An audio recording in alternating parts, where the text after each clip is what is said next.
রস নেই, তবে আছে রসালো স্মৃতি। আহা, খেজুর শব্দটি উচ্চারণ করার সাথে সাথেই হাজারো দৃশ্যপট যেন আমাদের চোখের সামনে ভেসে ওঠে। আর যে শব্দগুলো আমাদের মনে আসে, পাকা খেজুর, খেজুরের রস, খেজুর রসের চোর, খেজুর গুড়, পিঠা, পায়েস, খেজুর পাতার পাটি, খেজুর কাঁটার ঘূর্ণি, গাছি আর গাছির হাতে রসের হাঁড়ি।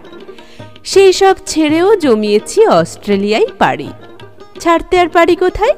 আমার যে বাংলাদেশে বাড়ি। তাই আজ চলে এলাম অস্ট্রেলিয়ার খেজুর গাছের গল্প নিয়ে। দাঁড়ান দাঁড়ান, তার আগে ঢং করে পোজ দিয়ে দু একটা ছবি তো তুলে নিই।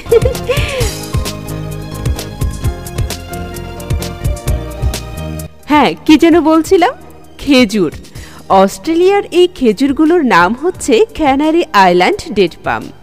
এই গাছের আসল জন্মভূমি ক্যানারি দ্বীপপুঞ্জ, যেটা আফ্রিকার উত্তর পশ্চিম উপকূলে স্পেনের অধীনস্থ একটি দ্বীপপুঞ্জ।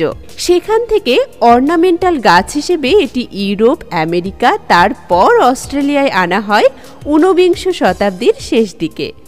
অস্ট্রেলিয়ার উষ্ণ ও শুষ্ক আবহাওয়া, বিশেষত কুইন্সল্যান্ড, নিউ সাউথ ওয়েলস এবং ওয়েস্টার্ন অস্ট্রেলিয়ার দক্ষিণাংশ এই গাছের জন্য একদম উপযুক্ত।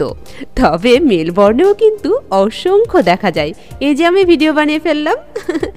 গাছটি খুব ধীরে ধীরে বড় হয়, পাতাগুলো শক্ত, লম্বা, সবুজ ও কাঁটাযুক্ত হয়।